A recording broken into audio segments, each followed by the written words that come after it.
根据日本地方媒体八重山日报报道，近日日本石垣市地方中间均乘坐渔船闯入钓鱼岛海域，并且从拍摄的照片来看，这名议员还在乘坐钓鱼岛海域钓上来一条鱼，其表达的含义可谓是不言而喻。不过根据他的表述，中国海警船似乎是在等着他一般，一看到他的船只就立马开始进行驱逐。据获悉，当时中国有2艘海警船在日本议员乘坐渔船的尾部进行追逐，并且中国的海警船上都架设有机关炮。不过这位日本议员提到，中国的海警船似乎在追赶的过程中保持了一定的距离，没有过于逼近，而日媒猜测这可能是中国海警船不愿意再被录像，因此没有过于逼近。就在上个月的时候，这位石垣市议员同样乘坐渔船去了钓鱼岛海域，当时中国海警船同样进行了驱逐，并且非常靠近，几乎都要撞上日本议员的船，而这一过程也被日本议员进行了录像并传到网上，还在日本国内引起反响。因此日媒认为可能这一次中国海警船不愿上近，所以保持了距离。不过有网友表示，中国海警船之所以保持了距离，难道不是因为日本议员的船跑得太快？中国海警船为啥怕被录像？根本说不通，反而是日本议员上次差点被撞的话，这一次肯定有阴影了。反正他们也是口说无凭，结果跑得太快还挺骄傲。虽然一个小小的议员赶过来无法改变什么，但日方近期不断的小动作值得我们警惕。最近日本出台的2021年版防卫白皮书草案，甚至首次把台湾局势都囊括其中。我们知道台湾问题是中国自己的问题，日本将台湾纳入自己的防卫白皮书，其心可招。从钓鱼岛海域到台湾问题，日本不断涉足我国海域，无疑是进行切香肠战术。我们都知道，日本其实并没有与中国叫板的资本，其行为背后也必然是美国在背书。3月份，美日之间进行了一次2+2外长会议，可以说日本也就此坚定成为美国在东亚的反华桥头堡，这背后的本质还是中美博弈的延伸。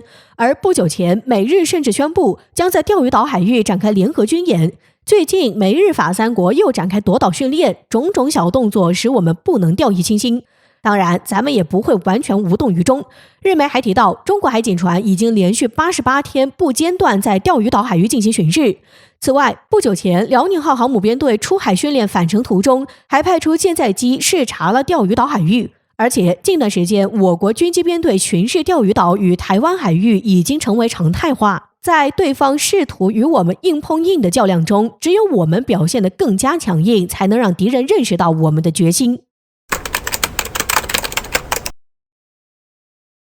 根据中国国家航天局消息，在北京时间2021年5月15号8时20分左右，天文1号着陆器成功着陆火星，着陆点位于火星北半球的乌托邦平原，而着陆器上搭载着中国祝融号首辆火星车。中国成为世界上第3个在火星进行软登陆的国家，并成为第2个部署火星车的国家。3个月前，也就是2月10号，天文1号制动入轨，随后在近3个月的停泊轨道驻留阶段，轨道环绕器的7台载荷全部开机进行探测，实现地火间稳定通信。其搭载的高分辨率相机、光谱仪等设备将预选着陆区域进行勘探、评估环境和着陆时机。在经过3个月的勘察以后，环绕器择机和着陆器巡视车组合体进行分离，而后者将开始独立的约7分钟的火星着陆过程。由于地火间漫长距离导致通信延迟，所以所有操作需要着陆器自主完成，所以这个阶段也被称为黑色7分钟。着陆后，环绕器将为陆火星巡视器提供信号中继服务，而环绕器的升轨也是相当难的一步。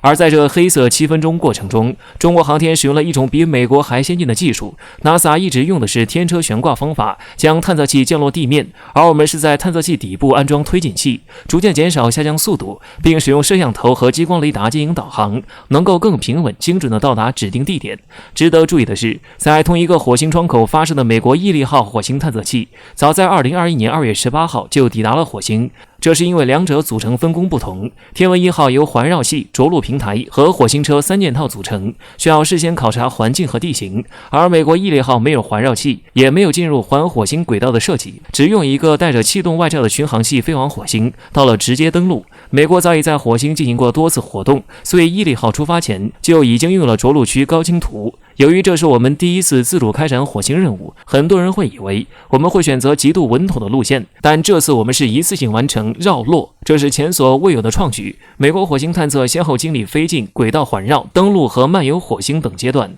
而我们一口气走完美国人花了30年才走完的路。对此，有国际观察人士表示，看到中国走了多远，真是疯狂。虽然现在和美国还有差距，但是从新中国的一穷二白到今天登陆火星，连博大精深的汉字都无法表达出这种内心的喜悦。即便当前外部环境复杂又险恶，而中国人民不屈不挠的努力，必将稳步地达到自己的目的。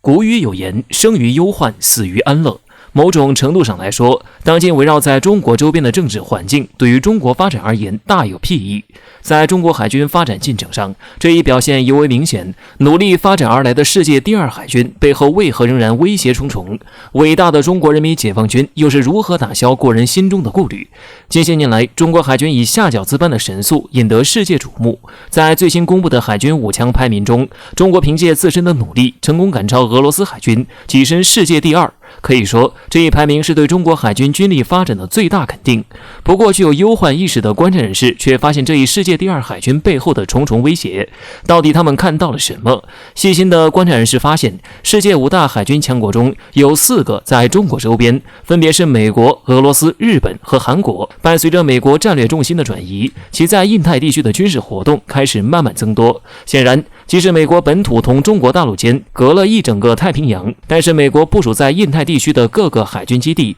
都在时时刻刻提醒我们，美军就在中国边上，离得很近很近。我们知道，随着中国不断的发展壮大，中国所面临的国际环境也就愈加严峻。以美国为首的国家纷纷加大了遏制中国的力度，一个美国就已经足够令人烦恼，再加上一个日韩，中国海军的境况可想而知。值得指出的是，在如此严峻的环境下，外媒公布的一张中国海军新图让国人大舒一口气。面对这样的压力，中国海军并没有畏缩畏惧，而是迎头直上，奋起追赶，努力补齐中国海军的短板。日前，一张有关中国人民解放军军备最新研制进展的图在社交媒体上广泛流传。国际分析师希顿预测称，中国很有可能在研发一种新的原级潜艇，并且是一种全新的版本。我们知道，说起中国海军的短板，其中必有潜艇。不少人认为，在潜艇上要达到美俄的水平，中国还有很长一段路要走。但是现在的情况或许大大不同。根据美国海军学院的评估，这种原级潜艇很有可能是作为一种反舰巡航导弹平台，